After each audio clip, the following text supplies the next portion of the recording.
Samantala, mabilis naman umaksyon ang ilan sa mga kababayan sa Canada para makapaghatid ng tulong sa libo-libong nasalanta ng bagyo sa Pilipinas. Ang bayanihan ng komunidad sa report ni Paula Saraza.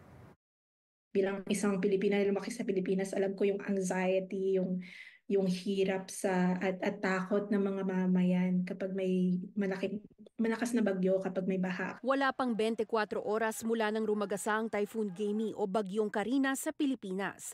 Ipinamalas agad ng ilang Filipino-Canadians sa Toronto ang diwa ng bayanihan.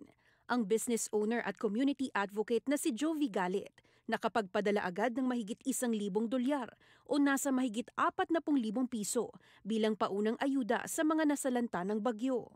Pag nag-purchase ang mga tao sa Pinay Collection, part of that 15 to 100% of each of those purchase goes to community organizations. No? So pinag-combine na namin sila at sinend na rin namin agad within the same night. Mula nitong Miyerkules hanggang bukas Biyernes, ilalaan din niya ang kalahati sa kikitain sa negosyo bilang donasyon sa mga apektadong kababayan. Aktibo siyang nakikipag-ugnayan sa kanilang community partners sa Pilipinas sa paghahatid ng anumang kakailanganing tulong. Sila yung mga nagpapa-feeding program, sila yung mga nag-organize at nag-check-in sa mga community members kung merong may kailangan ng rescue or kung merong may kailangan pa ng kung ano man mahigit sa pagkain. Napaka-basic ng need na tubig, di ba? So, yun na yung pinaka-simpleng way at pinaka-mabilis na way na makatulong. Mineral water at mga gamot naman ang nais ipamahagi ng community leader na si Sunshine Asuncion C sa mga pamilyang nasalanta ng Super Typhoon. Ang na-identify namin ay initially yung mga children along the Marikina riverbanks. And then we also have another team banda sa may Alabang area naman, mga evacuation centers.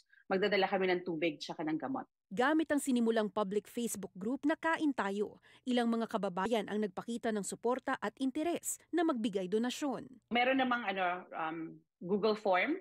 So papafill out natin yun sa kanila para may transparency within the community. Kung magkano yung nabigay, $1, $2, big deal na yon. Malayong-malayo na mararating din sa atin. Naniniwala sina Galit at Asuncion C na di nasusukat ng malayong distansya ang malasakit sa kapwa.